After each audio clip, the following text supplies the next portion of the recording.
Одлуката на антикорупцијската комисија со која на Академијата за судии и јавни обвинители Павел Шатев и се наложува да го запре процесот на обука и селекција на кандидати е правно издржана. Управниот суд вчера вечер донесе пресуда со која се потврдува одлуката на антикорупционерите, а пресуда која е диаметрално спротивна со онаа што беше донесена од истиот суд десетина дена претходно.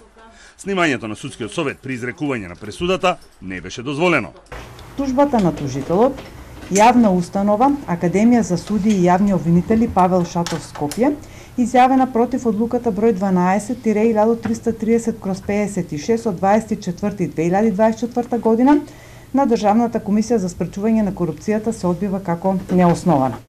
Во образложението на пресудата судскиот совет на управниот суд наведе дека антикорупцијската комисија при повторното одлучување на седницата одржана минатиот петок ги применила насоките дадени во претходната пресуда на управниот суд од 14 април, кои се однесуваат на составот на комисијата при одлучувањето, компаративна анализа за одлуката од 2017 година и проценка на итноста за селекција на кандидати. Тужениот орган постапил во целост по насоките на управниот суд дадени во одлуката УРПБР 76/2024 од 13.4.2024 година во поглед на утврдување на составот на Државната комисија за спречување на корупција, одлучил по сите истакнати барања за изземање согласно насоките дадени во истата пресуда. Имајќи го предвид фактот дека во конкретниот случај сега тужителот ги повредил цитираните законски одредби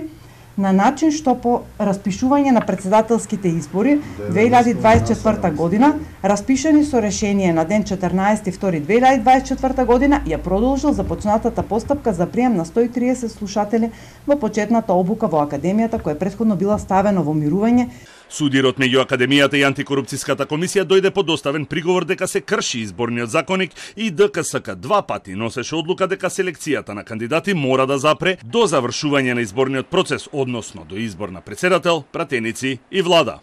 Аргументите на Академијата Павел Шатев беа дека станува збор за итен процес поради недостиг на кадар во судството и обвинителството и дека не станува збор за вработување на кандидатите кои, иако добиваат плата, доколку не минат фаза од селекцијата, треба да ги вратат примените средства.